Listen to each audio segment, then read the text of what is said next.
انسان اللہ تبارک و تعالیٰ کا بندہ ہے اور اس کا وجود، اس کا دل، اس کی روح، ہر چیز اللہ کے دست قدرت میں ہے۔ جس طرح یہ اپنی مرضی سے دنیا میں نہیں آیا، اللہ تعالیٰ کی مرضی سے آیا ہے، اسی طرح یہ نہیں ہو سکتا کہ جس طرح انسان چاہے اس طرح اس کے اوقات گزریں۔ محنت کرنا، کوشش کرنا، جد و جہد کرنا اس کی ذمہ داری ضرور ہے، لیکن ہوگا وہی جو رب چاہے گا۔ اللہ تبارک و تعالیٰ نے انسانی زندگی میں تمام موسم رکھے ہیں۔ بچپن کا موسم، جوانی کی بہار، بڑھاپے کے اوقات، اپنوں کا ملنا، اپنوں کا بچھڑنا، شادیوں کی خوشیاں اور جنازوں کے غم، یہ سارا کچھ انسانی زندگی کا حصہ ہے۔ لیکن انسان چونکہ طبعی طور پر کمزور ہوتا ہے، اپنے مزاج کے لحاظ سے بہت ساری جگہوں پہ اس میں ضعف پایا جاتا ہے، تو یہ کرتا یہ ہے کہ جس تسلی کے ساتھ خوشی کو قبول کرتا ہے، اسی طرح کھلے دل کے ساتھ غم کو قبول نہیں کرتا۔ من چاہی زندگی گزارنا چاہتا ہے، حالانکہ من چاہی زندگی تکلیف کا باعث ہوتی ہے، رب چاہی زندگی انسان کو سکون عطا کرتی ہے۔ اللہ تعالیٰ نے انسان کے ساتھ آزمائشیں رکھی ہیں۔ جس طرح اللہ تعالیٰ کی طرف سے ملنے والی نعمتوں کو قبول کرتا ہے، اسی طرح اس کی طرف سے آنے والی آزمائشوں کو بھی کھلے دل سے اسے قبول کرنا چاہیے۔ اور یہ بات درست ہے کہ وما اصابکم من مصیبت فبما کسبت ایدیکم، انسان پر کچھ مصیبتیں وہ آتی ہیں جو اس کے ہاتھوں کے کسب کی وجہ سے آتی ہیں۔ بہت ساری قوموں پر عذاب اس لیے آئے کہ انہوں نے بعض گناہ کیے تھے، لیکن یہ یاد رکھیے گا کہ عذاب ہمیشہ گناہوں کی وجہ سے نہیں آتے، تکلیفیں ہمیشہ گناہوں کی وجہ سے نہیں آتی۔ انسان دکھوں میں، مشکلات میں صرف اپنی غلطیوں کی وجہ سے نہیں الجھتا، بلکہ نبی پاک علیہ الصلاۃ والسلام نے فرمایا ہے، اللہ تعالیٰ کسی بندے کو کوئی درجہ دینا چاہتا ہے، اس کے اعمال اس طرح کے نہیں ہوتے کہ اسے درجہ دیا جائے، اللہ اسے کسی مشکل میں ڈال کے اس کے درجے کو بلند فرما دیتا ہے۔ بلندی درجات کے لیے، قرب الہی کے لیے، اللہ تبارک و تعالیٰ کی بارگاہ کی معرفت کے لیے بھی مصائب آتے ہیں۔ آپ دیکھیے نا، نبی پاک صلی اللہ تعالیٰ علیہ وسلم نے فرمایا سب سے زیادہ تکلیفیں انبیاء پہ آتی ہیں، اور فرمایا میں اللہ کا محبوب ہوں، انبیاء کا سردار ہوں، میرے اوپر سب سے زیادہ تکلیفیں آئی ہیں، آزمائشیں آ جاتی ہیں، اور رب فرماتا ہے وَلَنَبْلُوَنَّكُمْ بِشَيْءٍ مِّنَ الْخَوْفِ وَالْجُوعِ، ہم ضرور تمہیں آزمائیں گے کچھ خوف کے ساتھ، کچھ بھوک کے ساتھ، وَنَقْصٍ مِّنَ الْأَمْوَالِ وَالْأَنفُسِ وَالثَّمَرَاتِ، ضرور تمہیں آزمائیں گے پھلوں کی اور جانوں کی کمی کے ساتھ۔ اگر تم اس میں ثابت قدم رہے، شکوے نہ کیے، اپنے رب کی رضا پہ تم راضی رہے، تو وَبَشِّرِ الصَّابِرِينَ، اے محبوب پھر جو میری رضا پہ صبر کریں انہیں میری جنت کی خوشخبری بھی عطا فرما دیں۔ ہم تمہیں ضرور آزمائیں گے، خوف بھی، بھوک بھی، مالوں اور جانوں کی کمی بھی۔ مومن کی یہ شان ہوتی ہے کہ وہ کسی بھی موقع پر اپنے رب سے شکوہ نہیں کرتا، کسی بھی حال میں اپنے رب کی شکایت نہیں کرتا۔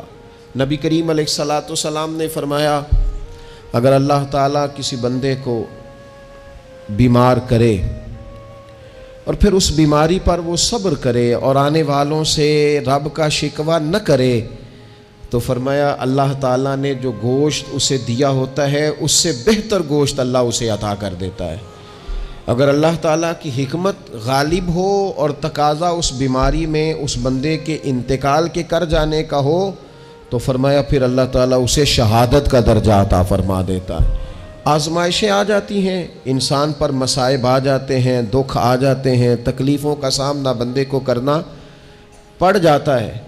اب یہ کہ اس میں اپنے دل کو، اپنی روح کو قرار دیا جائے، اپنے آپ کو اللہ کی رضا پہ کھڑا کیا جائے اور ان حوادث کا مقابلہ کیا جائے، ان چیزوں کو دیکھا جائے اور یہ غور کیا جائے کہ میرا رب اگر اسی بات میں راضی ہے تو یقیناً اس میں اللہ کی کوئی خاص حکمت ہوگی۔ قحط حضرت عمر کے زمانے میں بھی آ گیا تھا، بڑی مشکلات کا سامنا کرنا پڑا۔ تو ان مصائب میں انسان کو تھوڑا سا پہلے تو ہمت کرنی ہے، پھر اس میں کرنے کا جو کام ہے وہ یہ ہے کہ سب سے پہلا کام تو یہ ہے کہ اپنے رب کی بارگاہ میں کھل کے دعا مانگی جائے، اللہ تبارک و تعالیٰ کے حضور التجائیں کی جائیں، دعائیں کی جائیں، رب کریم کو منایا جائے۔ حضرت عمر فاروق رضی اللہ تعالیٰ عنہ کے زمانے میں جب قحط آیا تھا تو حضرت عمر نبی پاک علیہ السلام کے چچا کو حضرت عباس رضی اللہ تعالیٰ عنہ کو لے کے میدان میں نکلے تھے، اور کیا خوبصورت لفظ انہوں نے ترتیب دیے تھے، عرض کرتے تھے مالک پہلے ہم تیری بارگاہ میں محبوب پاک کو لے کے آیا کرتے تھے، آج محبوب نے ظاہری وصال کیا ہے تو تیرے محبوب کے چچا کو لے کے آئے ہیں، تو اے اللہ تو مہربانی فرما اپنے محبوب کے چچا کا صدقہ ہمیں بارش عطا فرما۔ تو بس حضرت عمر نے وہ دعا مانگی، حضرت عباس کو وسیلہ بنایا تو اللہ نے بارش عطا فرما دی۔ اچھا پھر یہ دونوں چیزیں ہمیں حدیث صحیح میں ملتی ہیں۔ ایک نوجوان نے، ایک شخص نے آ کے حضور کی بارگاہ میں عرض کی یا رسول اللہ بارش نہیں ہوتی، دعا کر دیں، تو نبی پاک نے ہاتھ اٹھائے دعا کے لیے، اتنے ہاتھ بلند کیے کہ بغلوں کی سفیدی نظر آنے لگی۔ وہ کہتے ہیں ابھی محبوب کے دستے مبارک پوری طرح چہرے پر پھرے نہیں تھے کہ اللہ نے بارش عطا کر دی۔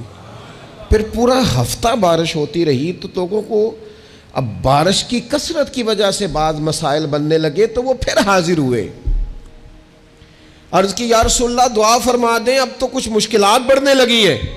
تو حضور نے پھر ہاتھ اٹھائے کہ اے اللہ اپنا فضل نصیب فرما، مہربانی فرما، کبھی بارش کی ضرورت ہوتی ہے اور کبھی بارشوں کا کثرت سے ہونا وہ تکلیف کا باعث ہو جاتا ہے بعض جگہوں پر۔ تو کہتے ہیں پھر حضور نے دعا فرمائی، ابھی چہرے پہ ہاتھ نہیں پھیرے تھے کہ مدینہ منورہ میں بارش ختم ہو گئی۔ تو سب سے پہلا اور ضروری کام ہمارا آج مزاج بن گیا ہے کہ ہم تبصرے کرتے ہیں، سیاست کرتے ہیں، اس پر بیٹھ کر اب ایک اور دور آ گیا ہے، ویڈیو بناتے ہیں، موبائل چلاتے ہیں، جو کہ بہت بڑا امتحان ہے ہمارے لیے کہ صرف 20 منٹ موبائل کو ہاتھ نہ لگائیں، بہت بڑا امتحان ہے۔ ہو سکتا ہے بہت سارے لوگ بڑی تکلیف میں آ جائیں کہ پورے 20 منٹ گزر گئے، اس پہ ویڈیو بنائیں گے، اس پہ کومنٹس کریں گے، اس پہ یہ کام ہم کرتے ہیں۔ حالانکہ اگر کوئی ایسی مشکل آ جائے تو شریعت نے ہمیں یہ سبق دیا کہ پہلے دعا، پہلے اللہ کی بارگاہ میں حاضری۔ اکبر الہ آبادی نے کہا تھا کہ مصیبت میں بھی اب یاد خدا ہم کو نہیں آتی،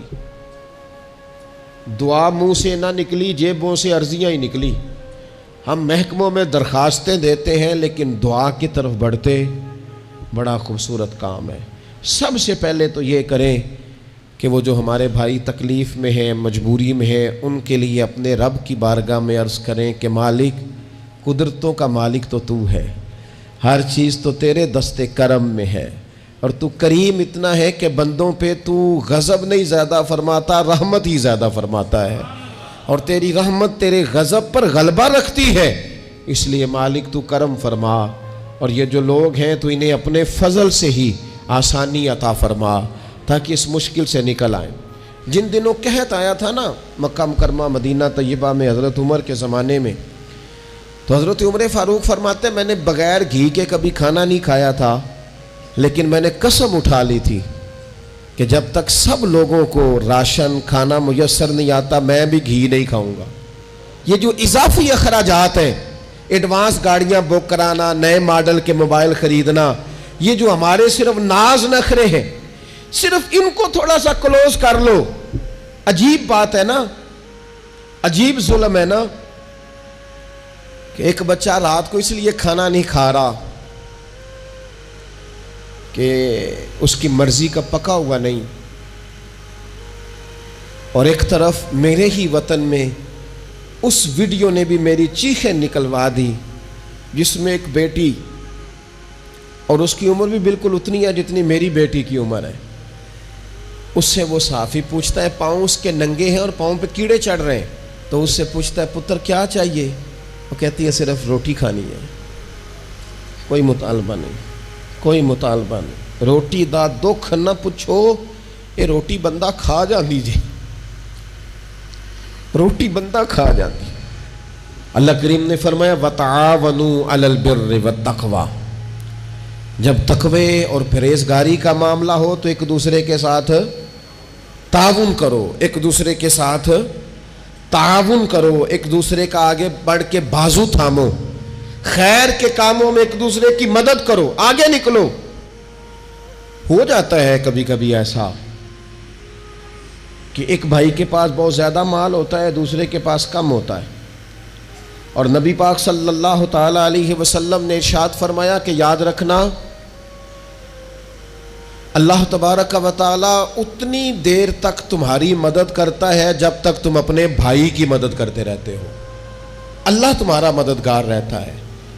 اور یہ جو مسلمان ہوتے ہیں، مومن، کلمہ پڑھنے والے، ان کے بارے میں میرے نبی پاک علیہ الصلاۃ والسلام نے فرمایا کہ یہ ایک جسم کی مانند ہیں، ایک جسم کی طرح ہے۔ مومن ایک جسم کی طرح ہے، جس طرح یہ پورا جسم ہوتا ہے۔ اور حضور نے مثال دے کے بات سمجھائی، فرمایا جسم کا ایک حصہ تکلیف میں ہونا تو سارا جسم اس کا کرب محسوس کرتا ہے، یعنی درد صرف دانت میں ہے لیکن روٹی کھانے کو دل نہیں کرتا، کسی سے بات کرنے کو دل نہیں کرتا، اٹھ کے باہر جانے کو طبیعت نہیں چاہتی، پورا وجود اس کا کرب، اس کی تکلیف محسوس کرتا ہے۔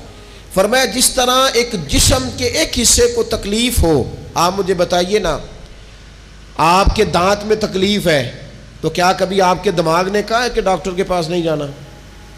پیروں نے کہا ہے میں نے نہیں چل کے جانا، یہ تو مسئلہ صرف اور صرف دانت کا ہے، دانت جانے، اس کا کام جانے؟ ایسا ہوتا نہیں۔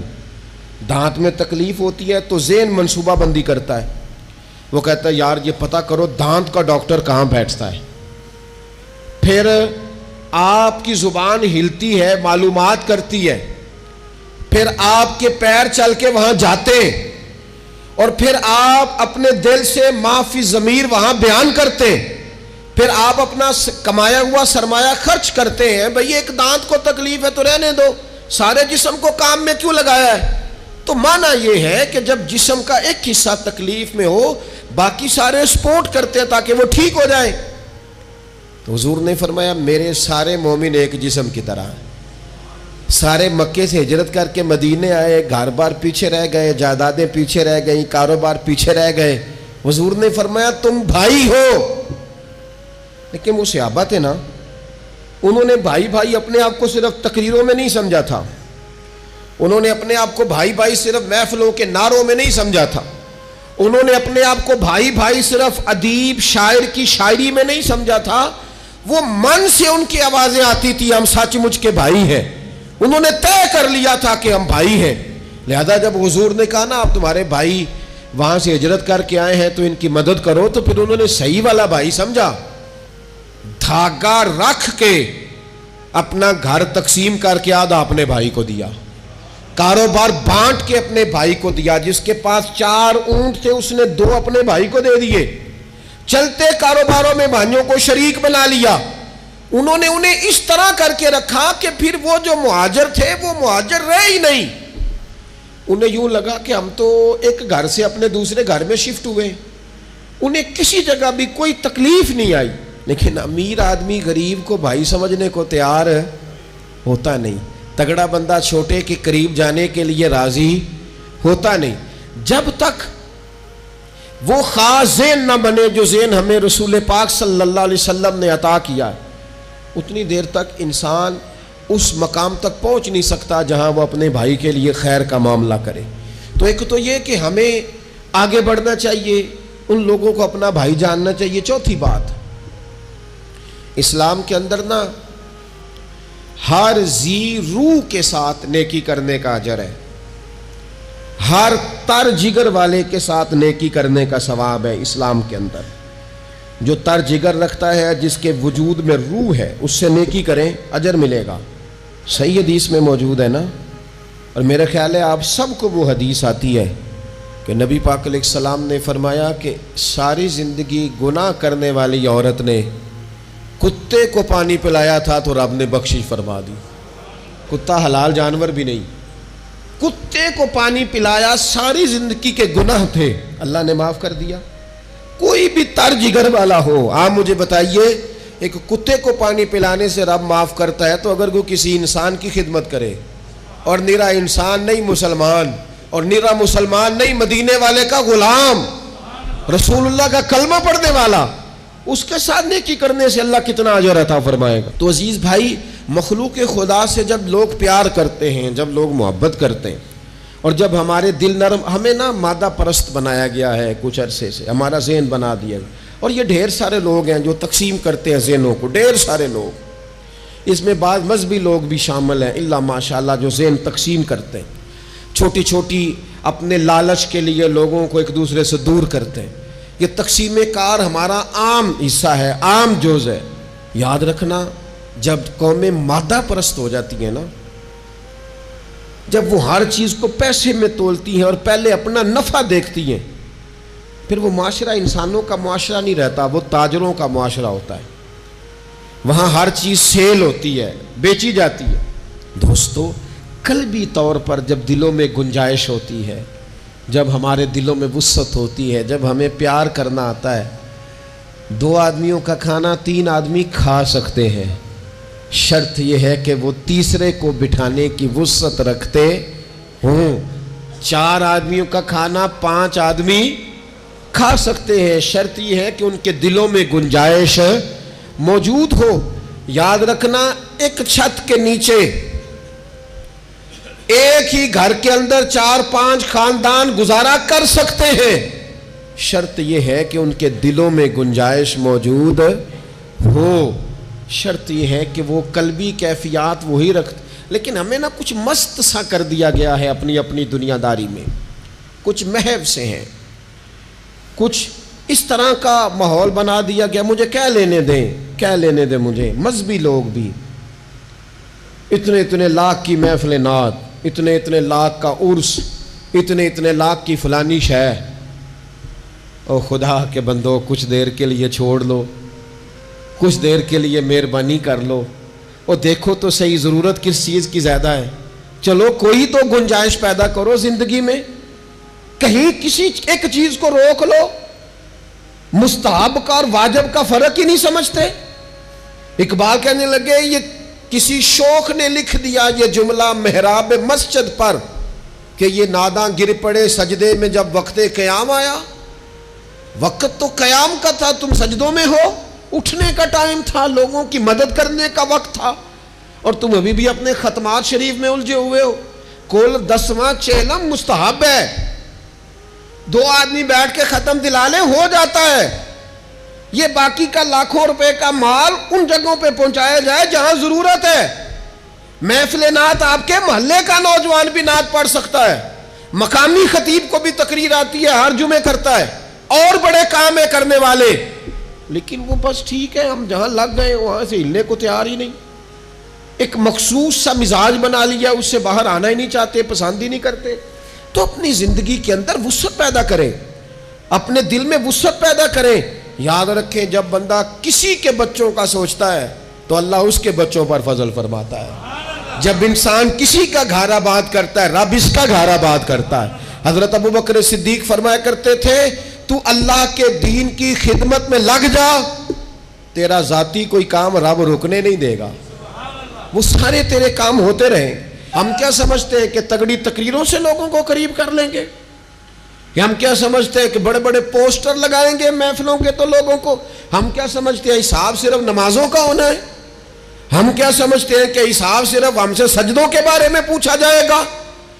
یہ بھی سوال ہوگا. یہ بھی صحیح بخاری مسلم میں موجود ہے، صحیح حدیث میں موجود ہے کہ رب فرمائے گا، او بندے میں بھوکا تھا تو نے مجھے روٹی نہیں کھلائی، میں پیاسا تھا تو نے پانی نہیں پلایا، کپڑوں کی حاجت تھی تو لے کے نہیں آیا، بیمار تھا تو نے تیمارداری نہیں کری، مالک تو کھانے سے پاک، پینے سے پاک، پہننے سے پاک، بیماری سے پاک۔ تو رب کریم فرمائے گا وہ جو تیرے پڑوس میں بندہ بیمار تھا تو میں ہی تو تھا نا، وہ جو تیرے پڑوس میں آدمی بھوکا تھا تو بندہ تو میرا ہی تھا نا، وہ جو تیرے دائیں بائیں لوگوں کو حاجت تھی تو وہ میرے ہی بندے تھے۔ خدا کے بندے تو ہیں ہزاروں، بنو میں پھرتے ہیں مارے مارے، میں اس کا بندہ بنوں گا جس کو خدا کے بندوں سے پیار ہوگا۔ کچھ نہ تھوڑا سا اپنے دلوں میں وہ کیا بات کی تھی ساگر نے، اس نے کہا تھا کہ یہی ہے ذوق عبادت کی انتہا ساگر، او غم حیات کے ماروں کا احترام کرو۔ یہ جو غم حیات کے مارے ہیں ان کا احترام کرو۔ ایک 100 گھر تھا مدینہ شریف میں، امام ابو نعیم نے اس کو لکھا ہے۔ ہمارے ہاں بھی لوگ افطاری کراتے ہیں، سیاسی افطاری رمضان میں، سیاسی افطاریاں جن سے ہمیں کام نہیں پڑتا، جن سے ہمیں کل کو کام نکلوانا ہوتا، ان کی روٹی پکائی جاتی ہے۔ سیاسی ولیمے، سیاسی دعوتیں، سیاسی لوگوں کے اجتماعات، VIP کے لنگر، یہ ہمارا کلچر بن گیا ہے، یہ ہمارا مزاج بن گیا ہے۔ اور نبی پاک علیہ السلام نے فرمایا لعنت اس دعوت پر جس میں امیروں کو بلایا جائے اور غریبوں کو نظر انداز کیا جائے، وہ تو ملعون دعوت ہے۔ 100 گھر پورا تھا مدینہ منورہ میں، جس میں 3 وقت کا کھانا، بچوں کے کپڑے، اگر کوئی بیمار ہو جاتا تو دوائیاں، اور دے کون جاتا ہے اللہ ہی بہتر جانتا ہے۔ ایک نقاب پوش آتا تھا، دروازے پہ دے جاتا تھا، نام پوچھتے تھے تو ناراض ہو جاتا تھا۔ اور یہ ایک دن کام نہیں ہوا، سالوں یہ کام جاری رہا، پتہ ہی کوئی نہیں کون دے جاتا ہے، کوئی خبر ہی نہیں۔ پھر اچانک 2-3 دن ہو گئے، وہ لنگر آنا بند ہوا، وہ اخراجات اٹھانے ختم ہوئے۔ اب لوگ ایک دوسرے سے پوچھنے لگے کہ وہ کھانا تیرے گھر بھی نہیں آیا، تیرے گھر بھی نہیں آیا، پتہ کرو کب سے نہیں آیا، پتہ کرو کب سے نہیں آیا۔ تو طے ہو گیا، جب لوگوں نے تاریخیں لگانی شروع کی، ایک دوسرے کے ساتھ ملانی شروع کی، تو 18 محرم سے میرے گھر نہیں آیا، ہاں ہمارے ہاں بھی 18 محرم سے نہیں آیا، پتہ کرو، تحقیق کرو۔ پتہ چلا کہ 18 محرم کو امام زین العابدین کا وصال ہوا ہے۔ سیدہ پاک کا یہ شہزادہ، امام حسین کا کربلا میں بچ جانے والا یہ جانشین، ایک 100 گھروں میں اور تھوڑی سی آبادی، 100 گھروں میں 2 وقت کھانا، اور اپنے کندھے پہ توڑا رکھ کے، لنگر کی بوری رکھ کے پہنچا کے آتے، اور چہرے پہ نقاب ہوتا، کوئی پوچھتا نام کیا ہے تو ناراض ہو جاتے۔ 100 گھروں میں کھانا جاتا۔ ان کے وصال کے بعد جب غسل دیا جا رہا تھا تو موٹے موٹے نشان تھے کمر پہ۔ لوگوں نے ان کے بیٹے سے پوچھا کہ یہ کیا ہے، تو فرمانے لگے میرے والد اپنے کندھوں پہ تھیلے رکھ کے آخر عمر تک گھروں میں پہنچا کے آتے رہے۔ لوگوں نے کہا حضور آپ کیوں نہیں جاتے تھے، آپ جوان تھے؟ تو آپ کے شہزادے کہنے لگے میں کہتا تھا ابا جی سے کہ میں نہ چلا جاؤں، تو فرماتے تھے پتر اگر تو جائے گا تو پھر تجھے اس غریب کا نام بھی بتانا پڑے گا، میں تیرے سامنے پردہ نہیں کھول سکتا، یہ میرا اور میرے رب کا راز ہے۔ اس چپکے کے ساتھ، اس محبت کے ساتھ حضرت امام زین العابدین رضی اللہ تعالیٰ عنہ خدمت کرتے۔